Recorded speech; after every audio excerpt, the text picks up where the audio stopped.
തേനും ഉള്ളിയും ചേർത്ത് കഴിച്ചാൽ സൈനസ് മാറുമെന്ന് അവകാശപ്പെട്ട് ഒരു വീഡിയോ ഇൻസ്റ്റാഗ്രാമിൽ പ്രസിദ്ധീകരിച്ചിട്ടുണ്ട്. ഇതിനെക്കുറിച്ചുള്ള സത്യാവസ്ഥ ഡോക്ടർമാർ പറയുന്നത് തേൻ ചേർത്ത ഉള്ളി ചുമക്ക് ഭാഗികമായി പരിഹാരമാണെന്ന് ശരിയാണെന്ന് തന്നെ പറയാം. സൈനസ് അവസ്ഥകൾക്ക് കറുത്ത കുരുമുളകും തേനും ഉപയോഗിക്കുന്നത് കൂടുതൽ ഗുണം നൽകും. ശ്വസന സംബന്ധമായ പ്രശ്നങ്ങൾക്ക് ആയിരക്കണക്കിന് വർഷങ്ങളായി കറുത്ത കുരുമുളക് ഉപയോഗിച്ചു വരുന്നു. കുരുമുളകിൽ പെപ്പറിൻ എന്ന ഒരു ഘടകം അടങ്ങിയിട്ടുണ്ട്.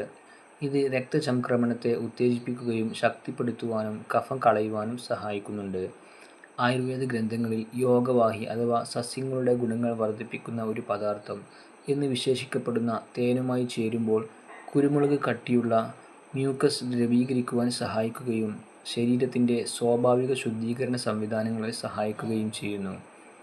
ഒരു ടീസ്പൂൺ തേനും ഒരു നുള്ള് പുതുതായി പൊടിച്ച കുരുമുളകും ചേർത്ത് സൈനസ് പ്രശ്നങ്ങൾക്ക് ഉപയോഗിക്കുന്നത് നല്ലതാണ്. ദിവസേന 1-2 തവണ കഴിക്കുന്നത് നല്ലതാണ്. ആയുർവേദ വീക്ഷണകോണിൽ നിന്ന് തേനിന് നിരവധി ചികിത്സാ ഗുണങ്ങളുണ്ട്. അത് സൈനസ്, ശ്വസന വ്യവസ്ഥ എന്നിവയ്ക്ക് ഏറെ ഗുണകരമാണ്.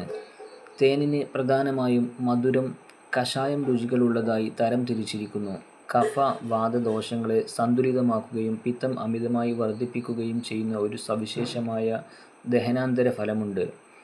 ആയുർവേദ ഔഷധശാസ്ത്രത്തിൽ തേനിന് ഗുണങ്ങളുണ്ട്. ഇത് ശ്വസന അവയവങ്ങളിൽ നിന്ന് അടിഞ്ഞുകൂടിയ കഫം നീക്കുവാൻ സഹായിക്കുന്നു. പരമ്പരാഗത രീതിയിലും ആധുനിക ഗവേഷണങ്ങളിലും അംഗീകരിക്കപ്പെട്ട അതിൻ്റെ സ്വാഭാവിക ആൻറ്റിബാക്ടീരിയൽ ഗുണങ്ങൾ സൈനസ് അവസ്ഥകൾക്ക് അധിക ഗുണങ്ങൾ നൽകുന്നു. അടിസ്ഥാന ആയുർവേദ ഗ്രന്ഥമായ ചരക സംഹിത ഇത്തരം അവസ്ഥകൾക്ക് തേൻ പ്രത്യേകം ശുപാർശ ചെയ്യുന്നു. ശരിയായി സംസ്കരിച്ച് ഉചിതമായ അളവിൽ ഉപയോഗിക്കുമ്പോൾ തേൻ ഒരു പ്രകൃതിദത്തമായ കഫം കളയുവാൻ സഹായിക്കുന്നു. അസ്വസ്ഥതയുണ്ടാക്കുന്ന കഫശല്യം ശമിപ്പിക്കുകയും ചെയ്യുന്നു.